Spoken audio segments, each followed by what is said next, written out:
Hello दोस्तों, क्या आपके हाथों में काफी ज्यादा पसीना होता है या फिर आपकी पेशानी, आपका चेहरा पसीने से अक्सर भीगा हुआ होता है या फिर आपके अंडर आर्म्स में जरूरत से ज्यादा पसीना होता है। कुछ औरतें जो है, कुछ लड़कियां काफी एम्बेरसमेंट फील करती हैं इस पसीने की वजह से, या फिर आपके पैरों में काफी ज्यादा पसीना होता है जिसकी वजह से आपकी चप्पलें फिसलने लगती हैं, यानी कि आपकी चप्पल फिसलने लगती है पसीने की वजह से। बार बार हाथ का वॉश करना पड़ता है, पैरों का धुलना बार बार आपको जाना पड़ता है। तो इसके लिए हम कंप्लीट जो है होम्योपैथिक दवा के बारे में बताएंगे, जो कि 2 से 3 दवाएं आपको इस्तेमाल करनी है रेगुलर बेसिस पे। कुछ औरतों में पाया गया है, जो औरतें 40 से 45 एज की होती हैं, जिनमें मेनोपॉज होता है, यानी कि उनका पीरियड अभी बंद होने वाला होता है, उस दौरान उनको पसीने से झेलना पड़ता है। यानी कि कुछ औरतों में पाया गया है कि उनके चेहरे पे काफी ज्यादा पसीने होते हैं। और कुछ बच्चों में ऐसा पाया गया है कि बच्चे अभी जो है कम एज के हैं, उनको किसी भी प्रकार की कोई बीमारी नहीं है, कोई दवा भी नहीं लेते हैं, उसके बावजूद भी उनको पसीना बहुत ज्यादा आता है और उनकी पसीने आने की वजह से उनकी कॉपियां भीग जाती हैं। तो ये सब जो है समस्याओं का समाधान हम करने की कोशिश करेंगे और आपको दवा जो है बताने की कोशिश करेंगे, उसका जो है ट्रीटमेंट बताएंगे और उसका प्रिकॉशन क्या क्या जो है आपको परहेज करना है, किन किन चीजों का परहेज करना, वो सारी चीजों के बारे में डिस्कस करेंगे। तो पहले हम इसके पीछे के कार्ड के बारे में बात कर लेते हैं कि किन किन वजहों से पसीना आ सकता है बच्चों को छोड़कर।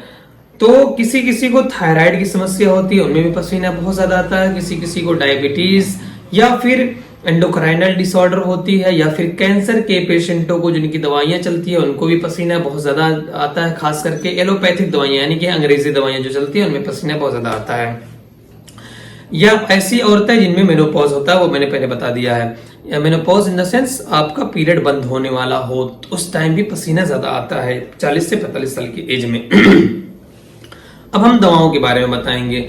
दवा जो आपको लेनी है, जो पहली और कारगर दवा है, बहुत ज्यादा कारगर दवा है, ये R32 के नाम से आती है, जो कि जर्मन कंपनी की होती है। ये जर्मन की होती है, लेकिन आपको किसी भी अच्छे होम्योपैथिक स्टोर पे डॉक्टर रेकवेक की जर्मन की होम्योपैथिक की ड्रॉप होती है ये R32 को आपको अगर बच्चों को पिलाना है तो बच्चों को पिलाने के लिए 10 से 12 बूंद 3 मरतबा दे सकते हैं, और अगर आप एडल्ट हैं तो 15 से 20 बूंद 3 मरतबा लेनी है।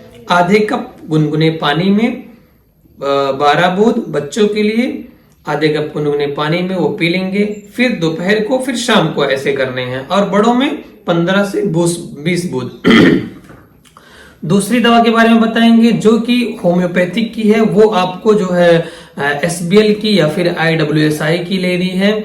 दूसरी दवा का नाम है जेबोरेन डी, आपको जो है स्क्रीन पे दिख जाएगी। जेबोरेन डी एक दवा है, ये भी होम्योपैथिक दवा है, और इसका सेवन जो है आपको कुछ दिनों तक करना है। अगर आप 1 महीने पहले ऐसे पसीने से जूझ रहे हैं तो आपको कुछ दिन दवा लेनी है, कुछ दिन में ही आप ठीक हो जाएंगे। लेकिन अगर आपका ये बहुत पुराना है तो पुरानी चीजों को ठीक करने के लिए काफी ज्यादा टाइम लग सकता है। खास करके होम्योपैथिक दवाएं थोड़ा स्लोली वर्क करती हैं, लेकिन आप सर्जरी से बच सकते हैं, आप सर्जिकल प्रोसीजर से बच जाएंगे, या फिर आप बहुत ज्यादा अंग्रेजी दवाओं के सेवन से बच जाएंगे। और अंग्रेजी दवाओं के सेवन से आपको पता ही होगा कि उनका साइड इफेक्ट बहुत ही ज्यादा पाया गया है, और ये होम्योपैथिक दवाएं आप बहुत दिनों तक लेते हैं तब भी इसका कोई साइड इफेक्ट नहीं होता है।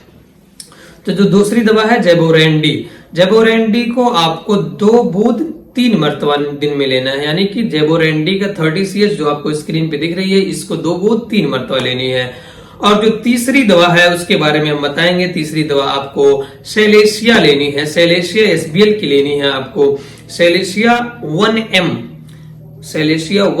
में लेनी है आपको। इसको जो है वीक में, सप्ताह में 1 मरतबा लेना है आपको। टाइमिंग रख लीजिए, संडे को लिया करिए।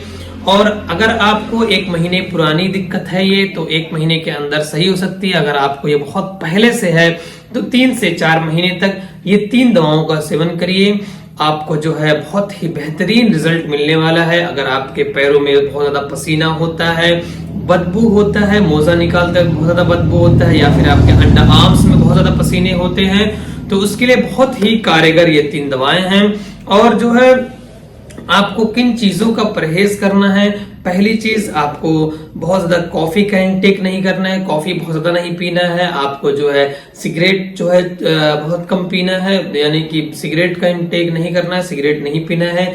या फिर आप अगर ऐसी चीजें लेते हैं जैसे कि मिर्च मसाला बहुत ही ज्यादा मात्रा में खाते हैं तो भी आपकी बॉडी ऑलवेज हीट प्रोड्यूस करती है, बॉडी को रेगुलेट करने के लिए और बॉडी को टेम्परेचर को मेंटेन करने के लिए जो हीट प्रोड्यूस करती है। तो इन सारी चीजों से आप जो है इन सारी चीजों का परहेज करेंगे तो जल्दी रिजल्ट मिलेगा।